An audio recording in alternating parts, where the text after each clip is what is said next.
दोस्तों, ऐसा वक्त भी पहले कभी देखा नहीं। हमें लगता है कि हम इस सेंचुरी के अंदर इतिहास को बदलते हुए देख रहे हैं। इतिहास को इस रूप में बदलते हुए देख रहे हैं कि जो हमने कभी किताबों में पढ़ा था, माइथोलॉजी में पढ़ा था, हिस्ट्री में पढ़ा था, आज उसे अपने सामने होते हुए देख रहे हैं। और जो इसको देख रहे हैं, वो वास्तव में ही लकी हैं। आप कहोगे इतना बुरा समय और लकी हैं।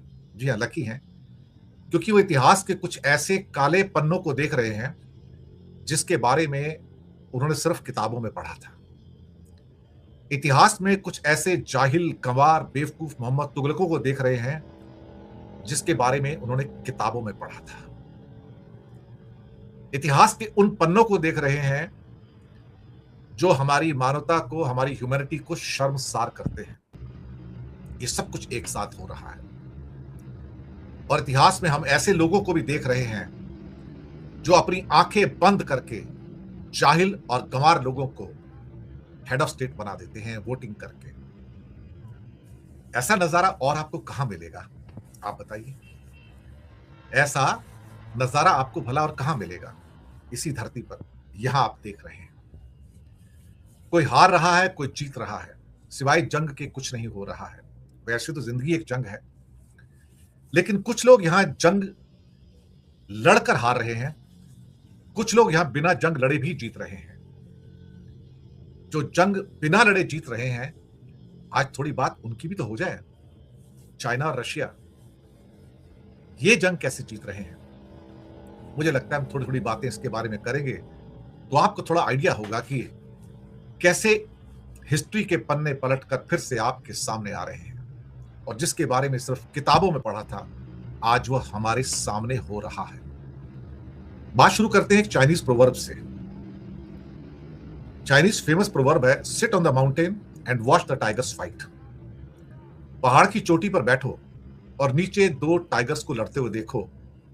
तब तक देखो जब तक ये लड़ लड़ के एग्जॉस्ट ना हो जाए या एक दूसरे को मार ना दे। फेमस चाइनीज प्रोवर्ब है। इस समय चाइना रशिया उसी माउंटेन के ऊपर बैठे हुए हैं और नीचे कुछ सो कॉल्ड टाइगर्स को लड़ते हुए देख रहे हैं। टाइगर तो कम है, हाँ, गीदड़ ज्यादा है उसमें। China is not involve in the war and sitting on the side lines but benefiting most. ये बात तो सही है, सबसे ज्यादा फायदा उसी का हो रहा है। ईरान के ऊपर गिरता हुआ हर बम, हर मिसाइल, ईरान के ऊपर गिरता हुआ हर बम, हर मिसाइल चाइना के इंटरेस्ट को और ज्यादा बढ़ा रहा है, आगे लेकर जा रहा है। जो चीजें उसको डिप्लोमेटिकली नहीं मिल सकती, वो बम जो तेहरान पे गिर रहा है, वो चाइना की मदद कर रहा है। जी हाँ, सही बात है ये। चलिए 1939 में चलते हैं। ब्रिटेन दुनिया की महाशक्ति था। कहते हैं उसके राज में सूरज नहीं डूबता था। लेकिन 6 साल के बाद ब्रिटेन के कितने टुकड़े हुए, इंडिया भी अलग हो गया, बाकी भी कई देश अलग हो गए। और ब्रिटेन जिसका सूरज नहीं डूबता था, उसका सूरज डूबना शुरू हो गया। वो वॉर हारा तो नहीं 1945 में, जीत तो गया था, लेकिन उसकी कॉस्ट इतनी ज्यादा थी और इसने इतना ब्लीड किया था, इतना एग्जॉस्ट किया, तो ब्रिटेन जीत के भी हार गया। और ज्यादा बिना लड़े अमेरिका बाजी जीत गया यहां पे, और उसका डॉलर भी जीत गया। यहां से अमेरिका का बड़ा राज्य स्टार्ट होता है साहब। फिर आता है 1979 टू 1989, रशिया आता है साहब अफगानिस्तान के अंदर। अब यहां पे मैं वियतनाम की बात नहीं कर रहा हूं फिलहाल। यहां पर British example was repeated in Afghanistan by USA. 10 साल वहां पर थे तो रशिया को ब्लीड किया, क्योंकि अपने बहुत सारी मशीन गन और sten gun at peanut price free में अमेरिका ने मुजाहिदीन को दिया। और उसके बाद रशिया के सैकड़ों हजारों लोग मरे, ब्लीड हुआ। 89 में उन्हें छोड़कर वापस जाना पड़ा। Cost of war was very high. Soviet संघ चला गया वापस और 2 साल में टूट गया। ब्रिटेन 1945 की वॉर के बाद टूटना शुरू हो गया। ये 1989 के बाद 1991 में टूट गया। It broke and collapsed into many pieces, और सोवियत संघ कई टुकड़ों में बट गया। अमेरिका ये जंग जीत गया बिना कुछ पैसा ज्यादा लगाए, सिर्फ मुजाहिदीन को बंदूकें दिए थे। फिर आता है 2026, ये साल। चाइना अब अमेरिका के साथ वो कर रहा है जो अमेरिका ने रशिया के साथ 1979 और 1989 के बीच में किया। सेम टेक्निक चाइना रशिया दोनों अपना रहे हैं जो अमेरिका ने अपनाई थी, यानी कि उसी की तलवार उसी के सीने पे। It is just ensuring that USA keeps firing. Russia और चाइना दोनों सिर्फ एक चीज देख रहे हैं कि ये वॉर कंटिन्यू रहे, ये जंग चलती रहे। अमेरिका यहां जीत नहीं सकता और ईरान यहां हार नहीं सकता। ना तो अमेरिका जीत सकता है, ना अमेरिका इस जंग को छोड़ सकता है। कहते हैं सांप के गले में छछूंदर, छोड़ दे तो अंधा हो जाए और खा ले तो मर जाए। अब USA bleeding every day, the cost is going up and China and Russia are laughing right now.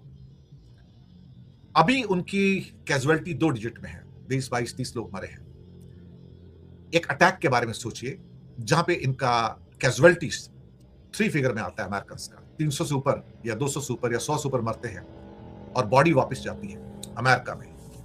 सारा पॉलिटिकल अर्थमेटिक चेंज हो जाएगा अमेरिका का। लिख के रख लीजिए, मैं आपको बताऊं, जिस दिन 3 फिगर मार्क हो गया ना कि 100 बॉडीज वापस चली गई अमेरिका की, सारा अमेरिकन पॉलिटिकल अर्थमेटिक चेंज हो जाएगा और अमेरिका में ट्रंप इससे डर रहा है।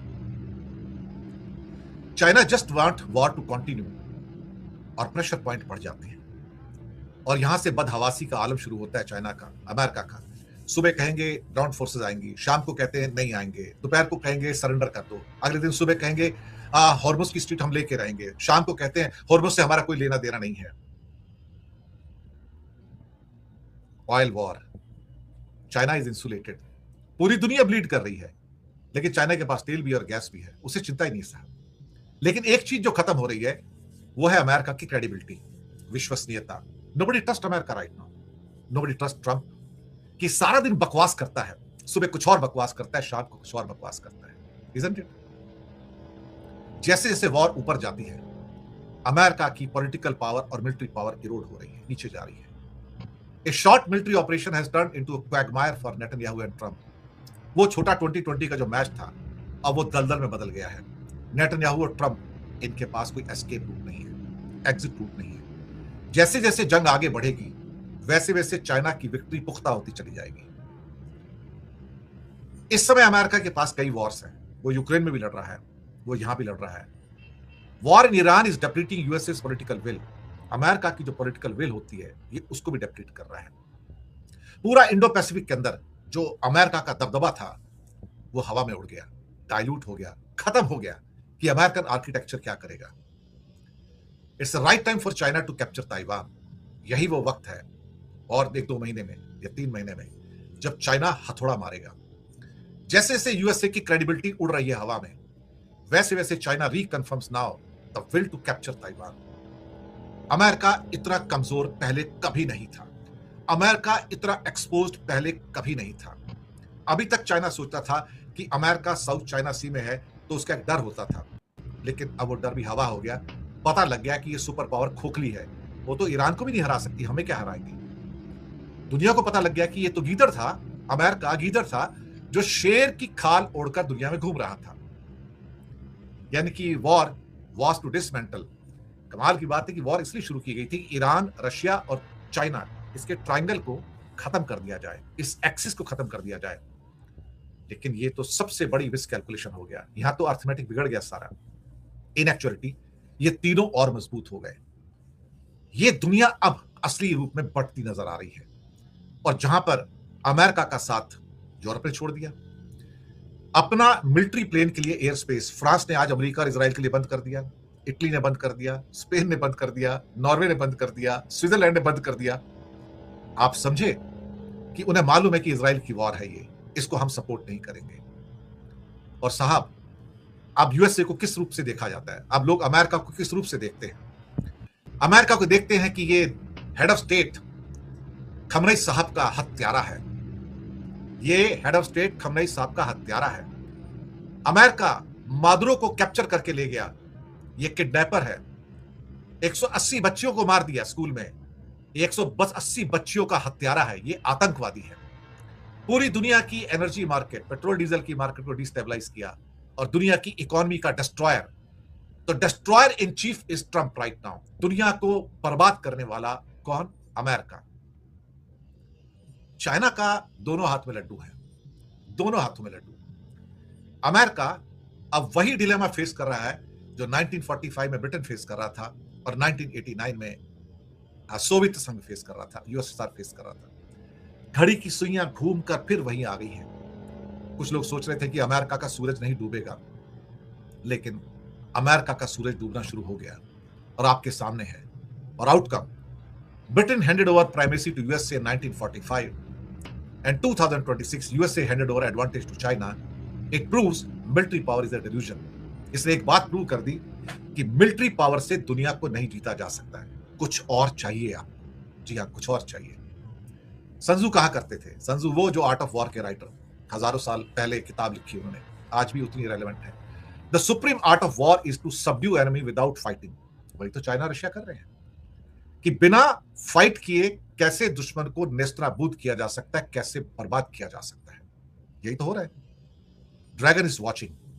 Dragon need not fight, just sit on mountain and watch tigers fighting. It will wait till tigers exhaust themself and then claim the prize. कहानी छोटी सी है। किनारे पे बैठ के देखो, दो टाइगर लड़ रहे हैं, लेकिन ये टाइगर नहीं है साहब, ये गीदड़ है जो शेर की खाल ओढ़कर जंग कर रहे हैं। शेर तो इस जंग में एक ही है ना अभी फिलहाल, तो जिसका नाम ईरान है, और उसके सामने इसकी सांस फूल रही है। अब ये जंग से भागना चाहता है, लेकिन ईरान इसको भागने नहीं देगा। कुछ ना कुछ ऐसा होगा कि इसकी टांग फंसी रहेगी। जितने लंबे समय तक इसकी टांग फंसेगी, उतने लंबे समय तक चाइना और रशिया खुश होंगे कि आज दुनिया में फिर से वो संतुलन, जो बैलेंस था पावर का, वो बदलना शुरू हो गया। दुनिया यहां से बदल रही है।